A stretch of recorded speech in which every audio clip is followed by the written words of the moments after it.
As y'all have heard me say before, the most important part of planning any adventure are the snacks. And if you're looking for a delicious and nutritious snack that packs a real protein punch, crack into a good source of protein with tasty, healthy, wonderful pistachios. Each 1 ounce serving of wonderful pistachios contains 6 grams of protein, giving you over 10% of your daily value in that one serving. It's one of the highest protein nuts out there. And that's not all. Pistachios are also known for the fiber and better for you unsaturated fats, which may help keep you feeling fuller longer. Best part, wonderful pistachios come in a variety of flavors and sizes. Perfect for enjoying with your family and friends or taking them with you on your summer adventures for those snacks we're talking about. So whether you're dropping off the kiddos or running between meetings or about to climb a mountain, fuel up with a healthy and tasty snack. Wonderful Pistachios will be your new go-to. You can check them out at wonderfulpistachios.com and learn more about how these little green wonders can power up your day.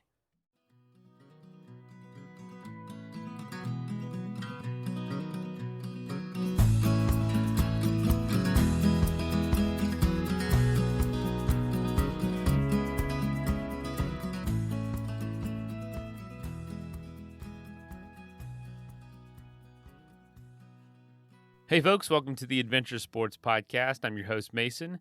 Today is Friday. We usually post on Thursdays, Throwback Thursdays, but the last couple weeks have been really busy for me, well, on Wednesdays in particular, so I've had to push the publishing of the episode till Friday. Anyway, this one's worth the wait. This is from 2016 when Travis was the host. Travis and Kurt used to host this show together. Well, this one, like I said, from 2016, Brian Brown, the author of the book Rescued, One Family's Miraculous Story of Survival. So this is a firsthand account of a private plane crash in the Idaho mountains when when Brian and his family were out on a flight to go visit one of his children who was in school at the time in Idaho. And a storm rolls in. Things go terrible. This is a crazy story. We don't often feature sensational stories like this, but this was unique. So I hope you enjoy. Hope you learn something, and hope it just inspires you to, when you do go out on your adventures, be cautious. Take the right precautions whenever you go out into the wild. Go out on adventures because things can happen, as we'll learn. All right, let's go ahead and jump in.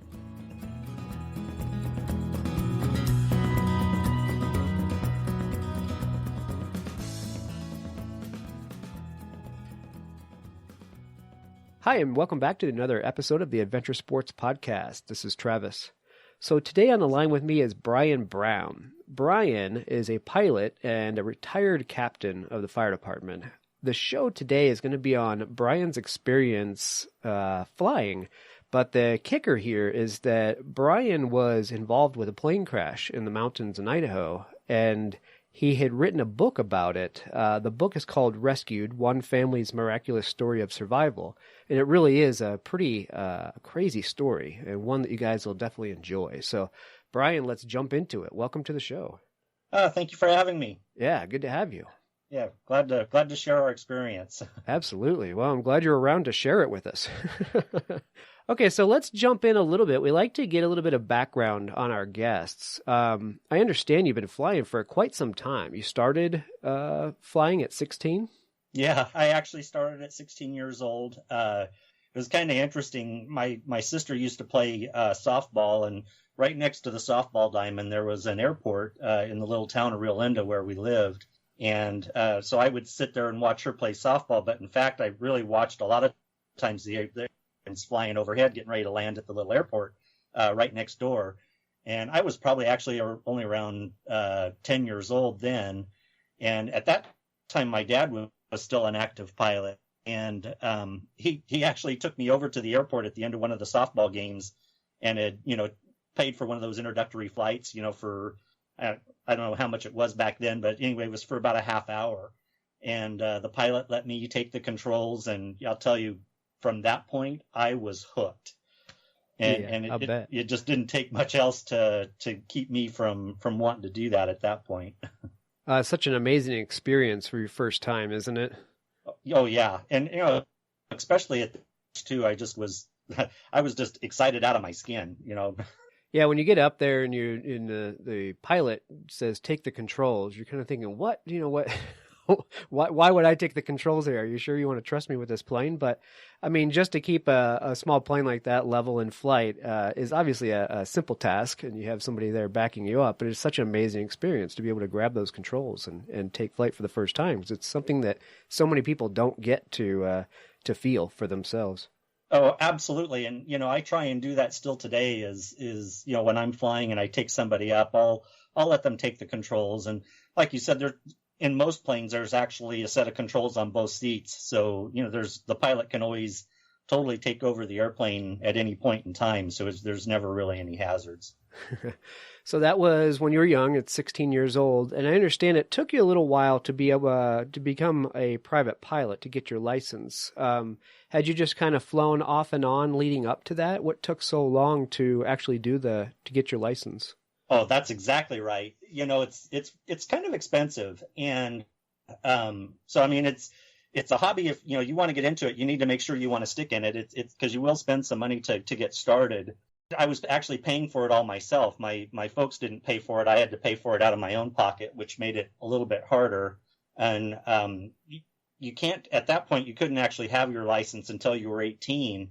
And I ended up getting married at a very young age, at 18 years old. And there, you can kind of tell where my finances went at that point. They get refocused, don't they? Exactly. So I had to stop flying for a while then. And then I actually started back up again in my 20s. And, same thing, was just kind of chipping away at my license. And it was just very difficult finance-wise to keep going. But again, I had enough of a drive to keep doing it all the way up until a little bit before I was in my late 30s. And then my wife had actually, for one Christmas, had just handed me, a fairly good sized check and said, you need to finish your flying. You've wanted to do this your whole life. And so, I mean, she essentially just financed, had pocketed money away and financed the rest of it and helped me get my license done. Oh, that's such a sweet present. That's nice of her. Yeah, it really was. And then, it didn't stop there. On my 40th birthday, she bought me my first airplane. So wow. Yeah. And I always, I do a lot of speaking engagements actually for flight safety now. And I'll usually kind of start off with that when I introduce my wife in the whole story. And, the very first question is, wow, does she have a sister? Yeah. Because everybody knows it is pretty expensive of a hobby to do it. And then to have a spouse that's that supportive is almost unheard of, so she's really been awesome. Wow. That's great. That's amazing.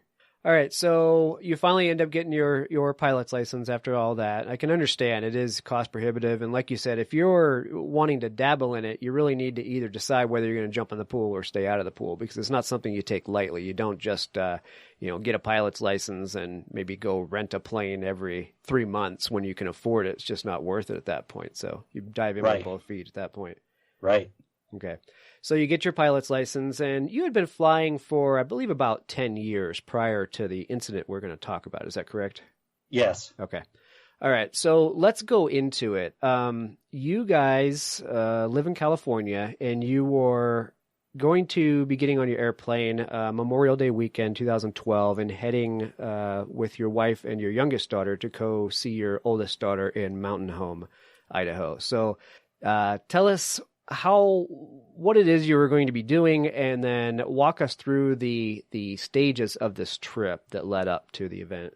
Yeah, that's exactly right. We were flying out to see our oldest daughter, Tabitha, in Mountain Home. And, this trip is equal to, I would say, basically getting in your car and taking a 4-hour drive to an amusement park or something like that. It's about a 4-hour flight, and it really should have been pretty routine. We had started off that day. We had perfect weather. I did get a weather report before we took off, and so I actually knew there was some weather hanging around the Owyhee mountain range, which is it sounds like Hawaii, but it's Owyhee mountains in Idaho, and they kind of border the Oregon and Idaho state line. They're real similar to the Sierra Nevadas in California. So I knew I had mountain ranges to go over, and I did know that there was weather kind of hovering over the Owyhee Mountains. but it was also reported to be moving towards the east. And then, with my thinking, I thought, well, that's actually perfect. We're heading east. By the time we get there, it'll be gone. And at the rate it was moving, that should have been the case. As we progressed through that flight, we actually did start to see some weather over the Sierra Nevadas, enough to where I felt like we needed to stop anyway for a fuel stop and bathroom break at Sierraville, or excuse me, Susanville, which is just on the other side of the Sierra Nevada mountains.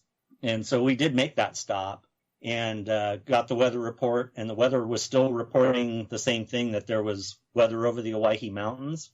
And so I decided that we'd just actually borrow a car at the airport and drive into town at Susanville and just, we'll get lunch and we'll just make that stay a little bit longer than what we had anticipated. Now, I want to point out, you guys were flying VFR, which is visual flight rules. So you didn't have the instruments, the weather instruments that we would think about on larger aircraft to be able to see the storms and navigate through something that you can't see through, right? Absolutely right. Yeah. Sorry for leaving that out. Yes, I VFR pilot, and so I was flying visual only, and so I absolutely had to have visual rules and visual guidelines to be able to continue the flight. And so with all that information, I never did fall out of that, the visual flight rules, but we were right at that edge, really. We ended up staying, like I said, for lunch and a little bit of a bathroom break, and definitely stuck around quite a bit longer, about an hour longer in Susanville, waiting for the weather to actually change our direction. And it finally did.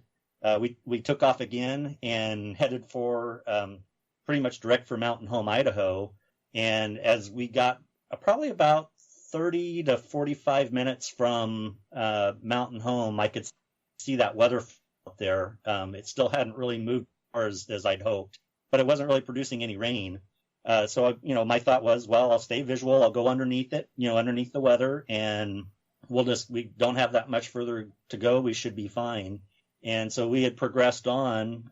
We got past the weather front, or across the weather front, and it started raining so hard I actually couldn't see through the windshield. And so at that point, it was very obvious I couldn't continue forward. So I made an abrupt 180-degree turn to get out of the weather, and then hit my GPS unit has a direct to button, which kind of gives the 5 closest airports to me. And the closest one it gave was Rome State. And it had said, Rome State, Oregon was the closest, and that it had some facilities. So it means, it should have a building, should have, bathrooms, stuff like that. And I thought, okay, perfect. And so we headed for Rome State. And when I got over the top of Rome State, I looked down and just thought, you've got to be kidding me. I circled over the top of it a couple of times to assess it. And it actually is just a large abandoned World War II gravel runway that's out in the middle of nowhere. I mean, the closest town is about 35, 40 miles away. There's no buildings, no nothing. And, I think that, with the exception maybe of an errant coyote or something that was out in the field. And I ended up putting the plane down there anyway, just because at this point it was like, it's better to be on the ground and not safe than up there in the weather. So I put the plane down pretty gently there on the gravel runway. And it did actually have a sign that said, "Welcome to Rome State," in a chain tie down, to keep your plane from flipping over in rough weather. This is nothing but a dirt strip with a couple of stakes in the ground. Yeah, essentially that was it. And it did at least have a welcoming sign, Travis, welcome to Rome State. So, it gave me a little bit of a warm feeling, at least when we got there. Right. But again, that was where we were. And I told the girls at that point too, and actually at that point, cell phone service, none of that stuff is working very well there, because we're pretty much out in the middle of nowhere between Oregon and Idaho and California area. And it's just, said cell phone service is worse than sparse. And I told the girls that we're probably going to end up staying there the night, because I didn't know if the weather would change well enough for us to continue on with the flight. And, we'd already burned a lot of day over at Susanville. And so, again, I went through the whole process. The girls had asked me, well, what's it going to take to continue? And I said, well, I have to have daylight. I have to have no weather. And I really need to be able to see. I have to have enough time of daylight to be able to get over the Owyhee Mountains. I have to be able to to see them. And spent time recalculating things with my maps and navigational tools. And then, that's when the next kind of crazy thing happened. To me, the sky opens up. And it just opened up perfectly for us right at the time frame that I needed to have enough daylight to make it over the Owyhee Mountains. And I looked the direction we were going. It looked perfectly clear and good to go. And so I said, we're gonna try and make this last hop. And so we took off and we started flying towards the Owyhees. And we got through the Owyhees pretty good distance. And then the weather just started to form right in front of us. And I mean, I saw some thunderheads essentially start building and forming right in front of me at rapid rate. I veered off my course a little bit to stay out of them. And right when I did that, I had more building in the next new course that I had set. And at that point, I knew I needed to turn around again. And so when I looked around to turn back to Rome, we were already closed in by all the weather. So it just wrapped around you. It formed in front and then it snuck in behind you at the same time. That's got to be completely disheartening.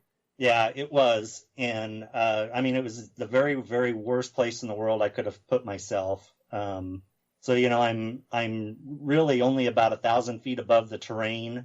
And so I'm just under the weather and just above the terrain, and really the worst place in the world you can be while you're mountain flying.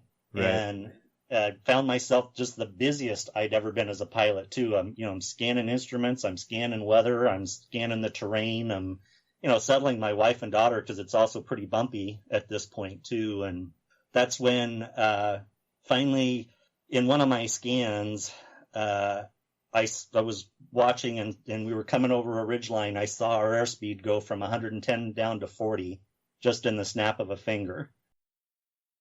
Let's take a quick message break and hear from the folks that help make this show possible.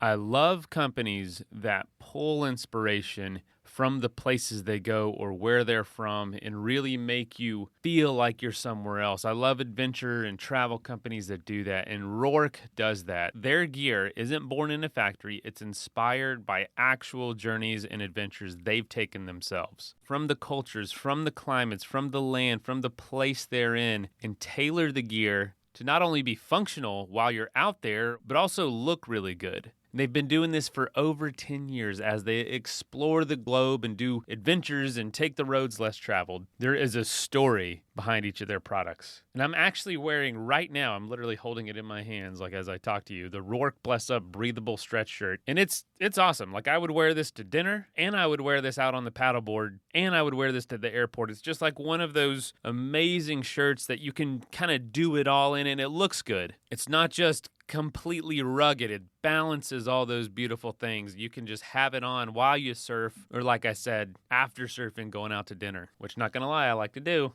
And I also have the Accomplice Mule 45-liter bag. It's my new podcast bag. So all the equipment, if you don't know, I have to travel a lot. And I take all my podcasting equipment with me because I do interviews on the road. I upload the show, and I got to have a good bag to put all that stuff in. The Accomplice Mule 45 is my new podcasting bag. So whether you want clothes inspired from the streets of Jakarta, the Scottish Highlands, or their most recent trip to Japan, go to Roark.com. That's ROARK.com. Use the code ASP15 at checkout. That's Roark.com, ASP15 for 15% off your purchase. That is plenty of that for now. Let's get back into the episode.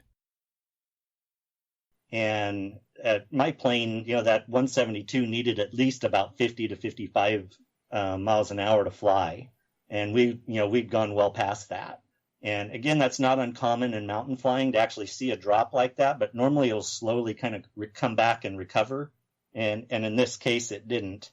And when it did that, I actually, this is what gets a lot of people, and it still even gets me when I say it, but I'd actually told Jan and Heather, my wife and daughter, that I was sorry, and told them I didn't think we were going to make it. I told them I loved them, and then pushed the nose of the plane down into the canyon to try and keep flying it so it wouldn't stall. Wow, I cannot imagine having that go through my head and actually coming to the point where I felt like I needed to say that out loud. Yeah, and actually even before that, Jan had actually said a prayer out loud. This changed my life as a Christian, man, I tell you. I'll bet. she had said a prayer out loud that was, something to the effect of, God, this is a lot scarier than we thought. Please put your angels on our wings and carry us through this. And we all said out, amen to that out loud. But like I said, when I was scanning everything, I knew there was no good place to put the airplane down if we had any kind of trouble. I mean, well ahead of time. And just with the condition we were at that moment, I knew that too, right when I had my airspeed drop.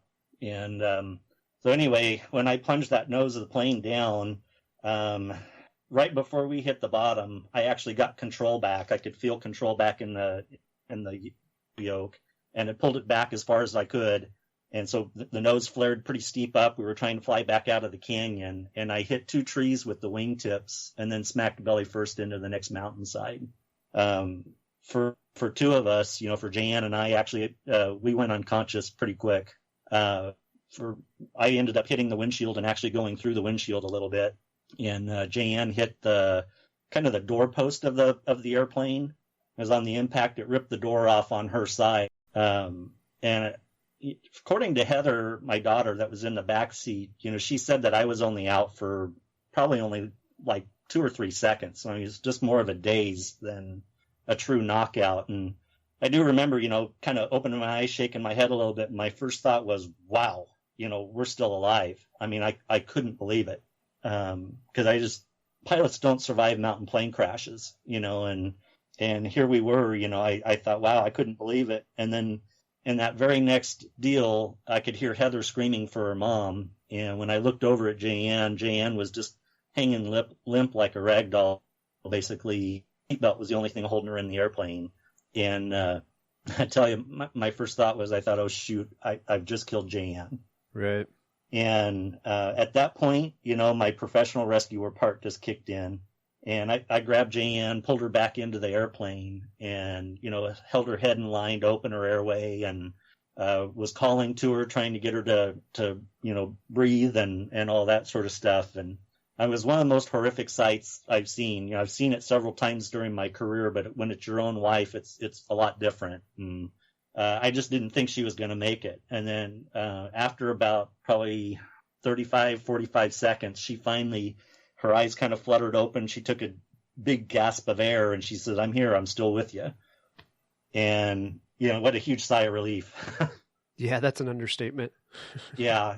And, I kind of got her stable. I actually ended up picking her up and putting her into my seat in the airplane because it was a lot more stable. And then I went back and started checking on Heather to make sure she was okay.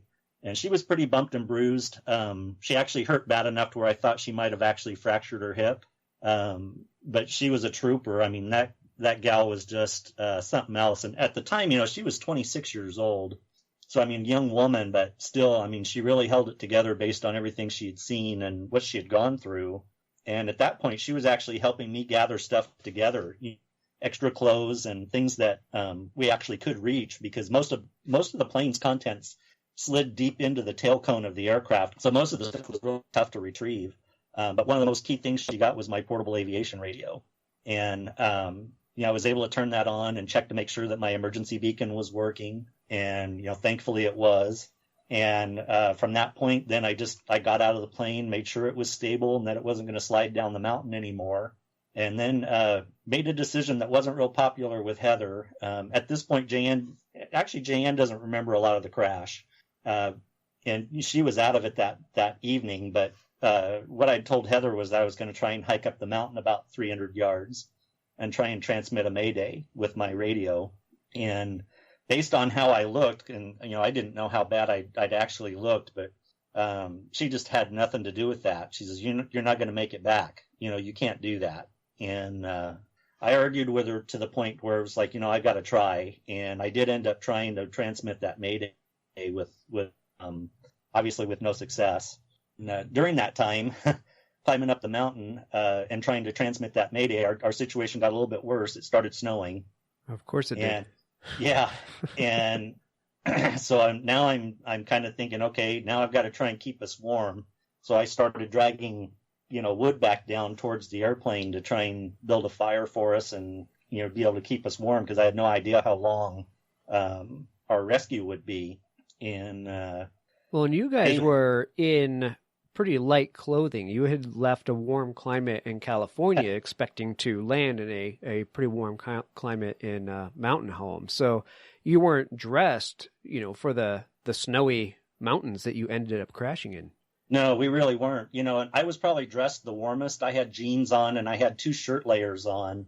But the girls, you're right. They were dressed like California girls, capri pants. So very thin pants, short-legged, with sandals and thin blouses on.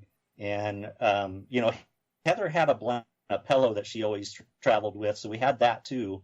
And then whatever clothes Heather was able to, get that didn't slide deep into the tail cone, she actually put all those on. But we were dressed pretty thin. We were dressed like Californians, and something, if I could do it all over again, I'd definitely have done something different there. Yeah. Well, you talk about things sliding into the tail cone, and I think the first thought would be like, well, you have luggage with you and everything, right? But if you imagine a plane, you have the cockpit of a plane, and you had mentioned the 172. So you were flying a Cessna 172, which is essentially the Chevy Nova. I think I just dated myself, but it's the Chevy Nova or the Honda Civic of airplanes. If you live in live near a local airport and there's a plane going overhead and you look up, there's probably about a 50% chance it's a Cessna 172. It's probably the most common high wing single engine aircraft out there, right? Very right. Very right. Yes. Yeah. And they're, it's designed to be a 4-seat aircraft, but honestly, it's really a 3 adult at maximum, aircraft, and virtually no luggage. And even with that type of flight, matter of fact, I wouldn't make that flight again with that kind of an airplane, but, it was very, very limited for that task that I put it on that day. Mm-hmm. And, so very, very small, really, and just not a lot of room for a lot of luggage, which was, part of the issue too, because we did have 3 adults. I wasn't full of fuel the whole time. I was managing that in the weight part of the aspect of things. And I also told the girls, we have 1 duffel bag. We're going to get all the clothes we can in the 1 duffel bag just basically it was for an overnight stay. So we really didn't need a lot of clothes. And, so anyway, I had them, pack as light as possible. We just really didn't have that much. The blanket and the pillow that Heather had was really the godsend, because with all the clothes that Heather put on, she actually took the pillow and, took it apart, put the pillowcase over her legs, and then bear hugged the rest of the pillow. And with a lot of argument too, she ended up giving the blanket to us, and we kept arguing, saying, no, you take it. And she could see that we were hurt a lot worse and made us take it. And the other part where she was just such a trooper was, I knew we both had head injuries that Jan and I did. And I asked Heather to actually do a roll call about every 10 minutes throughout the night, to call our name out and make sure we didn't fall asleep. Because my fear was our head injuries were so bad, if we fell asleep, we wouldn't wake back up. And then on top of that, we were all dealing with hypothermia too at this point with the snow. And I actually had a little bit of success with the fire, but not to the success I would have liked. And there's an interesting story about that in the book. Not one I'm overly proud of as a career fireman, but anyway, it was a real challenge to try and keep us going throughout the rest of the night. And so then, with that roll call going on, we crashed it at about 9:00. So it was right when the sun was just starting to go down, and or a little bit before 9. And then so this roll call went on from basically 9:00 until about midnight. And this is when the most real miraculous thing happened. So it's cold, quiet, and just dark in the mountains. And out of that dead silence, one of our cell phones started ringing. Now, I live in kind of a remote area here in California, and my cell phone service isn't that great. As a matter of fact, when I sit in my living room, I'm lucky to get a cell phone call out in my recliner. But we were deep in the mountain canyon in Idaho in a snowstorm, and phones weren't working anywhere else, but it happened to manage to work enough to get a phone call. And it really shocked us. We probably sucked all the air out of the cockpit, when we gasped when we heard the phone ring. What is that noise? I was not expecting that. Yeah, and it happened to be Tabitha. She was trying to find out why we hadn't made the destination yet. And of course, we didn't know that at the time. We knew that later. But in that phone call and the stir, Heather was able to, the phone lit up the cockpit, the face of the phone did, and Heather was able to dive down into the floorboard of the wreckage and find the phone, because in fact we didn't even know we had them anymore. Everything went strewn all over the place, and so Heather was able to find that phone and my phone, and it's kind of a cute part of the whole thing is both Jan and I, a little bit of our, we tell Heather, we'll call Tabitha back and have her call 911. And Heather's looking at us, the heck with that. I'm going to call 911 myself, and bless her heart, she did. She waved the phones around kind of like a cheerleader trying to get signals on them because they didn't have any signals. And she was able to get a signal enough to dial 911 and get it to connect. And I'll never forget that, and hearing the dispatcher's voice over the speakerphone on that phone saying, "This is Hawaii County 911, what emergency?" And like I said, talk about a warming feeling. It didn't matter how cold we were. That one warmed me right up. Yeah, I'll bet. And we were able to get enough information for her that basically we had crashed, where we had started our flight from, and where we were headed to. We had no real good idea where we were at that point because I veered my course a little bit from the storm. And but we were able to get who we were and about where we were, and then our phone call dropped. And so it kind of went that way again with Heather doing the roll call, and all that sort of stuff went on for the rest of the night. But it did happen to be about another 45 minutes later, we were able to make their connection into 911, and they were able to ping our phone. So it was able to kind of centralize a little bit, got them down to about a 5-mile radius of where we actually were. Mm-hmm. And which really again helped the search part of the whole thing. And but at this point too, the dispatcher was able to launch helicopters. We could hear them flying overhead. They were flying in near whiteout conditions. I mean, it's snowing that bad. And at one point too, I could hear them, and my first thought was, I can talk to them with my portable radio. So I had the radio down at my feet, and between the last time I had done a battery change and how cold it had gotten that night, the batteries basically were dead in the radio. Yeah. Unfortunately, that happens. Our batteries get cold. Well, it's a good point about calling 911 from the phone on, at the scene, because, like you found out, had you called her sister and had her report it, she wouldn't have been able to tell them, any remotely where you guys were. But the fact that you guys dialed from a cell phone on that location, they were able to triangulate you at the time. Exactly. Yeah. And it was just amazing that it all even worked. I mean, there was really there's no earthly explanation why our cell phones worked there, because they didn't work anymore after that. And, I joke about it. If they'd worked that well, I'd have been ordering hot chocolate and blankets, and rescuers, but right. It just wasn't working that way. And so, I mean, it went on like that until basically about 5:30 the next morning. And then I could hear helicopters flying overhead again. And so I told the girls I'd go back out and try and light the signal fire one more time. And right when I reached down to light the signal fire, the helicopter flew right over the top of us. Wow. And yeah, and so I didn't get the fire lit fast enough, and he truly didn't see me. So I grabbed my phone, and I turned the camera flash on, and I started flashing him with the camera flash. And he actually did get a glimpse of that, and I didn't realize it, but he'd come back around for a second look, and switched my phone to that flashlight app, that has a strobe light on it. Right. And was waving that back and forth, and he was able to spot that, and that's when I finally saw him go into a hover. And wow, that was a great idea. Knew that we were rescued at that point. And again, at the point he went into that hover, it just dropped me to my knees. I was just so relieved, that I knew that, hey, we've been found. We're going to survive this, and it was just really something. And, a lot of other things kind of happened in between, what I've already told you. And, it'd take me hours to tell you this whole story. That's why I wrote the book. Yeah, no doubt.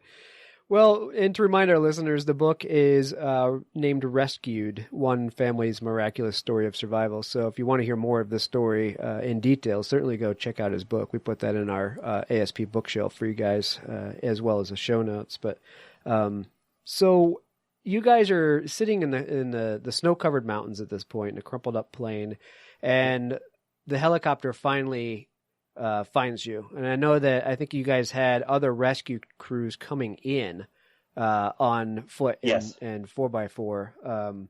But there was obviously going to take them a while to get there. So the fact that they could launch a helicopter and get it out to you in the weather that you were experiencing was pretty amazing to be able to get that quick of a rescue, I guess.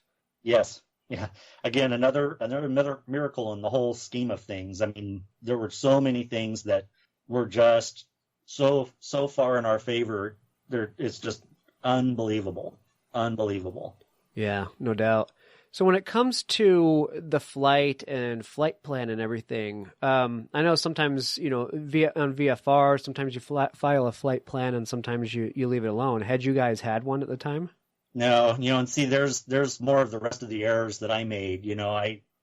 Several things that I used to do all the time or would do on a regular basis. One was file a flight plan, and I didn't do that on this flight. I'm not really sure what made me not do it.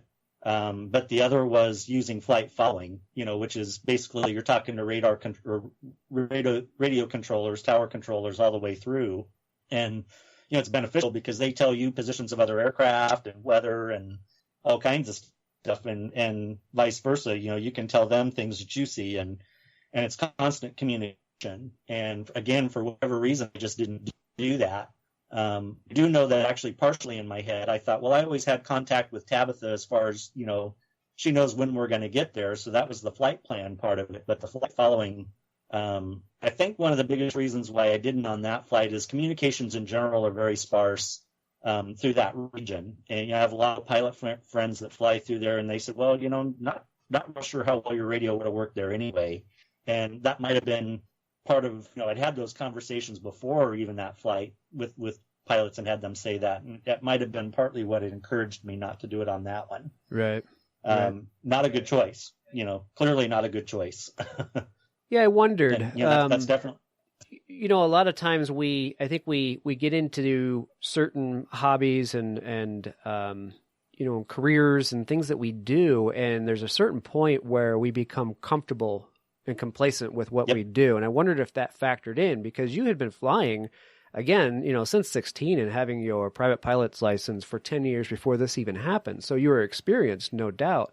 I imagine as a newer pilot, you probably did often file a flight plan, but at some point you do become kind of complacent and you're kind of trusting yourself that, that you can deal with things as they go. And we can find ourselves in situations where we're thinking, man, this is something I would have done, as a newer person to this hobby. And I wondered if that had factored into this decision at all. Oh, absolutely. Like I have a pilot safety video also on the Air Safety Institute website, and we talk about all of that sort of stuff. And it is what I talk about in flight safety seminars as a Federal Aviation Safety Team representative. I've broken that flight down. And actually, I got to tell you, Travis, even from the moment I came to on impact, those thoughts were going through my head of, wow, why didn't I do this? Right. Why didn't I do? And, it was just immediate, remorse and immediately blaming myself for everything that I had done at that point and failed to do. But it's very accurate, some complacency and comfort over the years of doing flights like that had just felt like, no, I don't really need to do it this time. And in fact, you need to do it every time, no matter how routine it is. That's how I did my job. No matter how routine it was, I still followed the steps step by step. And in this flight, I didn't, and it got me. Yeah, it always it's always the one that gets you, isn't it? It's the one where you're least expecting it. Well, and being in the Idaho mountains, like we said, this is spring. We're talking about Memorial Day weekend. The mountains still had snow in them, obviously, as we're talking about it snowing. how were you prepared as far as survival? And I know you had a lot of experience with ascertaining, the medical condition of people in your career. Right. How are you? Did you have survival training, or how were you prepared for that physically and mentally? Well, I had a lot of training, survival and just all kinds through the fire service. I'm actually a fire master instructor, so I actually covered a lot of different areas of training. Took a lot of different areas of training since I could teach it. So I had a pretty good idea of what I was doing in regards to that. I took some ridicule for that, especially in the Safety Institute video, that I was ill prepared for it. But in fact, I had some equipment, not a lot, because again, we're talking about a Cessna 172, and I'm trying to manage weight. Let's take a quick message break and hear from the folks that help make this show possible.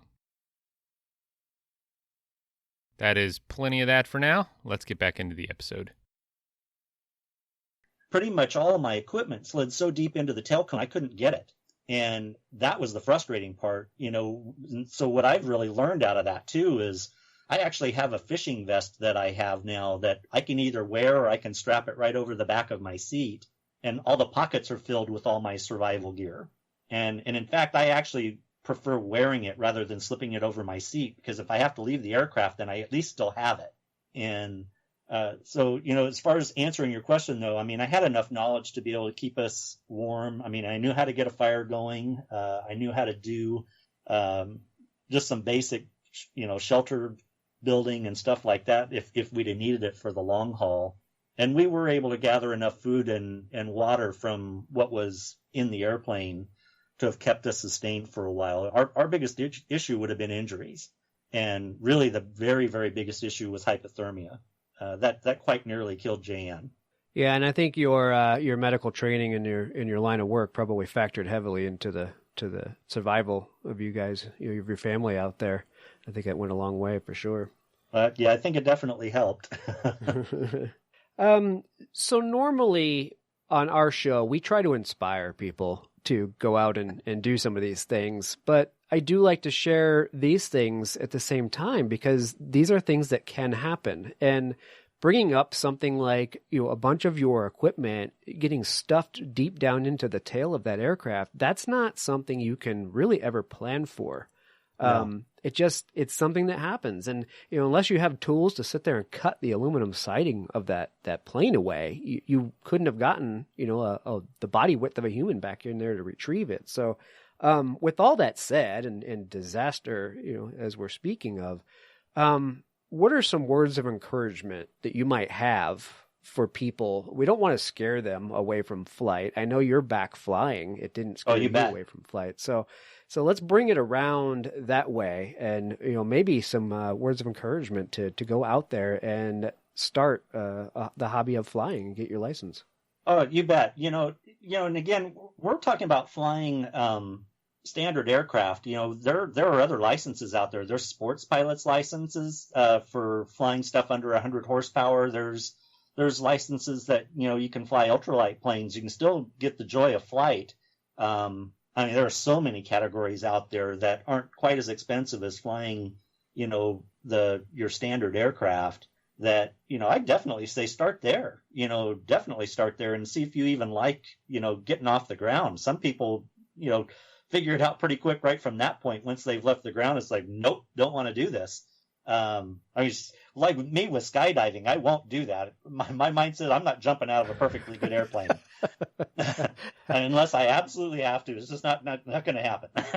But, I do. I would tell people start with something more simple, like, an ultralight lesson or even a deal like my dad paid for me, an intro flight, and see if you like it. But from that, again, there are just so many stages you can go and then get into it slowly like that, and then work your way up into the bigger aircraft if you like. Because now I'm flying a high performance complex airplane now, and I love it. And actually just last year I was doing full aerobatic flight and unusual attitudes, so, where they're flying me upside down and all that other sort of stuff, and I absolutely love it. And even with everything that I went through, it's no different than your everyday driving in a car. If you got in a car accident, I'm sure that 99% of the people would jump right back in a car and go again. Right.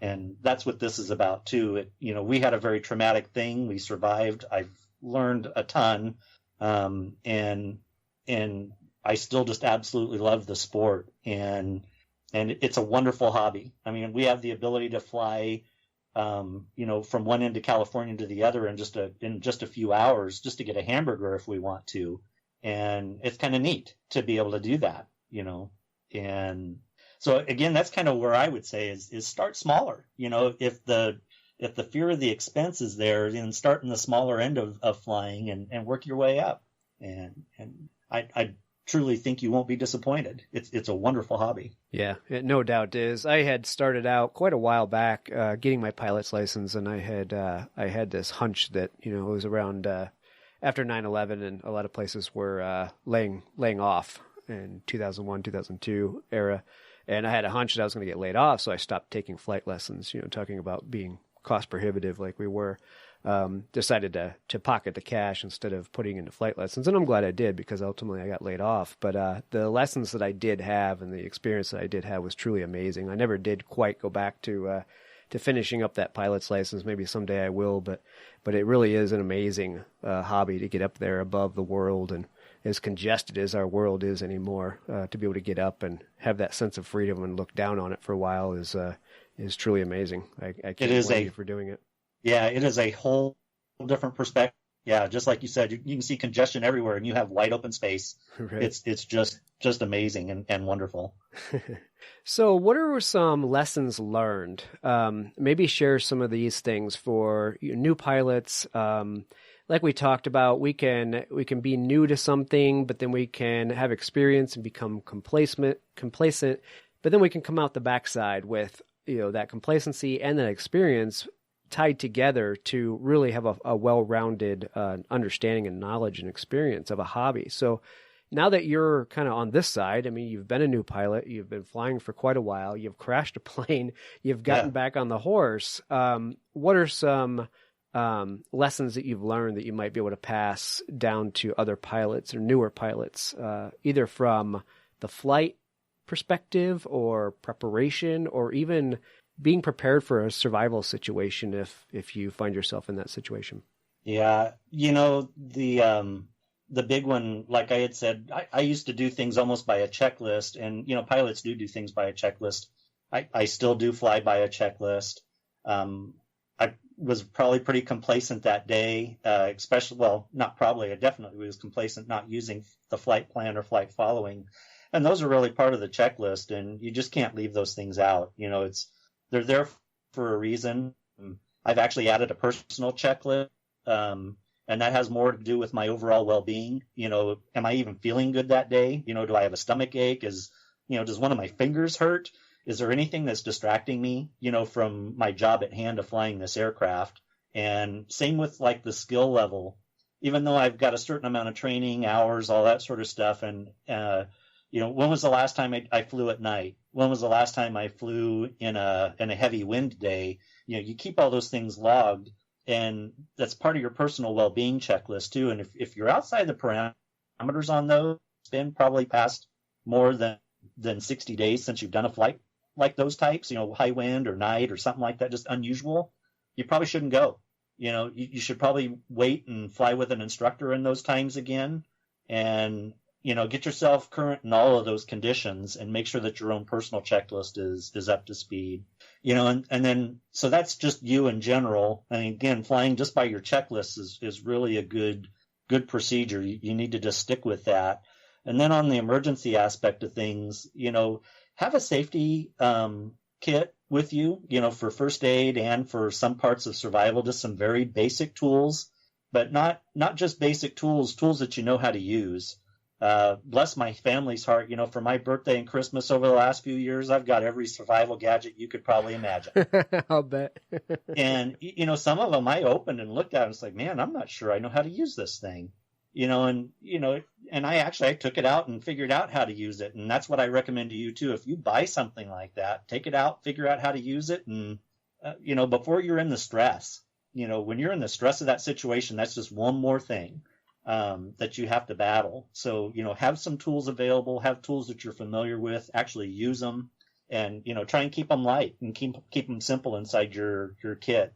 And then really, I don't profess that I'm an emergency medical technician through my work. And yeah, I don't profess that people get that level of training if they're having their hobbies, but they should go through a basic first aid training course, because you very well might need it, and it very well may save your life. Just having the basic understanding of what you need to do to keep your people, your friends around you alive, and maybe even yourself is a really big thing. And I know it was a big thing for us. Had I not had that training, I'm very confident we would have had a different outcome. Not all three of us would have made it out of the mountains. Mm-hmm. Yeah, that's a good point. You're not just doing these things, this preparation, this training for yourself. If you ever plan on having passengers, you're really doing it for them, because it's, that is your responsibility as the pilot, for sure. Yeah, and I actually learned something from the military friends of ours that helped us in our rescue. Keeping a couple of items actually on your person, whether you keep it in a first aid or a kit or not. And it could be as simple as a lighter and a multi-tool. But if you have those with you, again, no matter what happens with you, if you get separated from the aircraft or whatever hobby it is that you're doing, and or your first aid kit, if it gets separated from you, you at least have two basic tools that you can do a lot with. Yeah, absolutely. Very good point. Well, I'm happy that you're around to sit here and tell us the story. What an amazing thing that must have been to go through, especially with your family. I'll bet that has caused you guys to hug a little bit longer and pay a little bit more of attention to your family members since then. Absolutely. Well, and like I said, it changed my faith. I mean, I believed in God before, but my faith is much stronger now. That'll do it. Yeah. All right, Brian. Well, great. Thanks so much for spending some time with me talking about this. What an amazing experience. And it's a pleasure to sit here and talk to you and have you relive it. I'm glad that you're here and around to tell us about it and share some of your tips and advice with others as well. Oh, well, thank you, Travis. I really appreciate the opportunity. First of all, thank you so much for listening. It means the world to us that you choose to listen to the show. If you'd like to help us further, you can leave a review on iTunes, share us with your friends, your family. It goes a long way to growing the show. You can also support us financially through patreon.com/adventuresportspodcast. Link is in the show notes. And also, if you have an idea of who could be a good guest for the show, we're always looking for people to tell their story about the outdoors or adventure. So if you know someone, please reach out. Email us at info@adventuresportspodcast.com. And until then, get out there and have some fun.